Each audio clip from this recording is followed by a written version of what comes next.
Hey everybody, Max Scoville here with my good friend Michael Swaim. Hi, Max. Happy to be here. Hey, so we were just talking about this. Why aren't we getting any good Terminator games? Yeah, we why isn't that a were. thing? Well, hey, let's dive right in. Time is short, and we're just organically talking like good friends do. But yeah, basically, we were talking at one of our meetings about how it seems such a ripe time for a great Terminator game, and there hasn't arguably been a great Terminator game, maybe ever. But the nodes that sort of lined up for us were RE3 just came out. RE2, of course, RE3 like RE2 remake features a giant lumbering hulking thing chasing you that you have to just sort of get around, a la Terminator 1. And at the same time, Predator Hunting Grounds just came out, which I've been having a lot of fun with my buddies. And it's from Illfonic, the same group that brought us the Friday the 13th games. And I don't know that that's where we'll land in this communion of minds, but that got me thinking about how great a Terminator game really could be if they focused on the right elements. And that in the history of Terminator, no one seems to have done that. Yeah, it's a weird thing because I think there was a point where it was too difficult to make a good Terminator game, but we clearly have all the components out there, and Terminator as a franchise clearly has had like major influence on games as a medium. I would say Resident Evil 3 is extremely like very Terminator-like. It's a shotgun-toting woman being chased by an unstoppable killing machine, and it gradually ramps up into full-blown action movie. And then meanwhile, you've got Predator, which is also based on a hit 1980s Arnold Schwarzenegger action sci-fi hybrid. So it's like, if you go multiplayer, you go single player, it's like we have the nuts and bolts for a good Terminator game. But unfortunately, Terminator is in kind of a weird spot as a franchise. Last year there was the movie Dark Fate, which tanked, and then there was the video game tie-in Terminator Resistance, which also was not very well received. Tanked.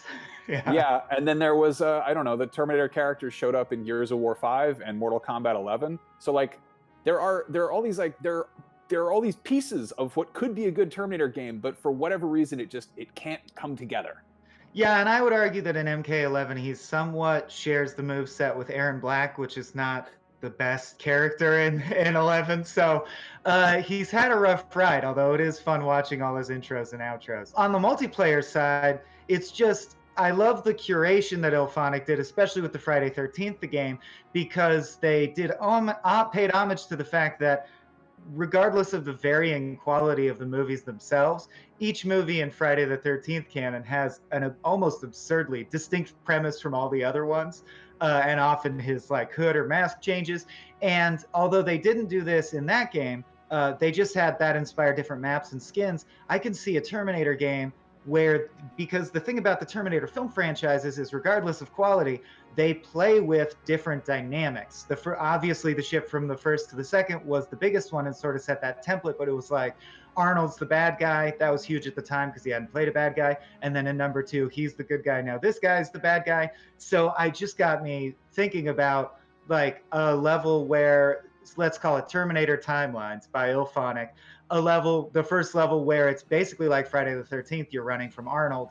And then a whole separate mode where you are Arnold, and it's more like Hunting Grounds because you can shoot, you can ride a motorcycle, and the T-1000 is like your collective co-op opponent.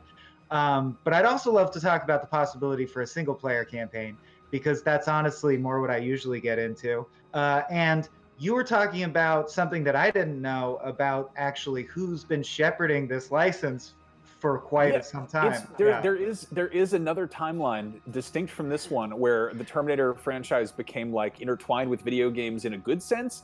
Back in the days of yore, the late 80s and early 90s, Bethesda Softworks was making, it was Bethesda Softworks made a bunch of Terminator games. They made multiple of them, and they were, I think, very much kind of in that era of like, they were sort of Wolfenstein clone-like. But there was one, I believe it was Terminator Future Shock, which is surprisingly advanced for its time. And this is like, it's easy to sort of conflate like licensed games with being, automatically kind of crappy, because they frequently were, but we did have those rare occasions. Specifically, I'm thinking of Star Wars Dark Forces, which is like a contemporary of Doom 2. Like, that's a really good video game that also happens to be a Star Wars video game. And I think that, I never played it, but I think Terminator Future Shock is like kind of a similarly like technically advanced like licensed game, which was like one of the first games to have mouse aiming, or to have like fully 3D environments, and it's you know, it's a game where you run around in the future and shoot at Terminators. Speaking of the future, I actually think that's a misstep classically with Terminator games. In like refreshing myself on all the Terminator games I've been exposed to in this long life of mine, I immediately remembered, like, memories came flooding back of the light gun ones. That, as we said right before we were recording, was always right next to the one where was it Guns N' Roses themed? Aerosmith. Aerosmith, sorry. Aerosmith themed one where you shoot CDs. But regardless, the light gun games also fall afoul of this, but especially the SNES era games that were side scrollers, where you're often a human soldier in the future shooting robots. And I understand why someone in a boardroom would think that melds well with what gamers want, but that's not at all, until the later films, what the Terminator really touches on, or the main appeal of it. And I'm wondering if there might be more crossover with something like Quantum League. Have you heard this? Have you seen this? No, no. Okay, so it's not getting a ton of buzz, but Joe Screbbles covered it for the site, and it's a game where you play multiple FPS shooting matches and then loop back in time. And so if you follow me, in the second iteration, if you're able to kill your opponent at a moment in time before they killed you the first time, your death is undone, and now there's two of you in play.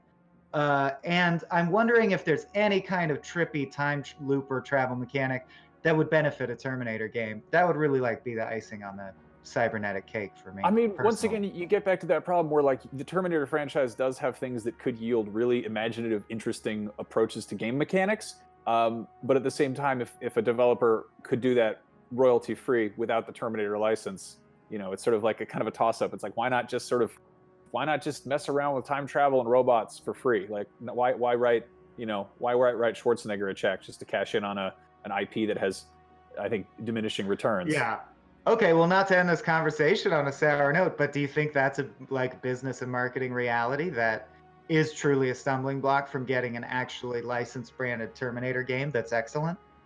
I think you see some IPs and some franchises that are like, whoever's holding the keys understands that it's like games are viable. You can have a good time with this, but I think that other ones are just, that's automatically becomes kind of more of a cash-in.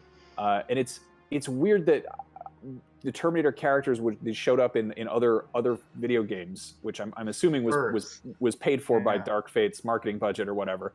But that game did have its own game to go with it, which was just like a pile of crap. And it's like, why not make a good game? Yeah. It just seems like let's get James Cameron to do a Path of Neo situation with Arnold doing the voice. That would be so cool. That would be amazing. Yeah. Speaking of what Cameron's up to, Ubisoft, the team behind The Division, is developing supposedly a giant shared world Avatar game to coincide with those sequels, which will probably never come out. But okay, I thought you were gonna say they were developing a Division movie, and I couldn't tell which I would be less excited about: Avatar MMO or Division movie. I think the Division is going to be like a Hulu series or something. I don't even know. But to go back to Terminator, one thing I do want to bring up: you haven't seen this yourself. I have, because I'm squirrely like that. But the last Terminator game, Resistance, had a lot of sex in it. It had multiple romance options. It would result in surprisingly vivid sequences. Was this Mass Effect style? Did you have to make appropriate dialogue options? Okay. Yes, because when you're fighting for the future against Skynet in the war against the machines, what better time than to really just get handsy in the ruins of a bombed out building? You there, viewer, watching at home, what do you think? What do you think the future of the Terminator franchise is, as a film series or as a possible video game? Would you want to see a Terminator game? Would you want to see a cool cinematic single-player experience, or like a wacky asymmetrical multiplayer game? Let us know in the comments, and please, by all means, go check out those romantic sex scenes.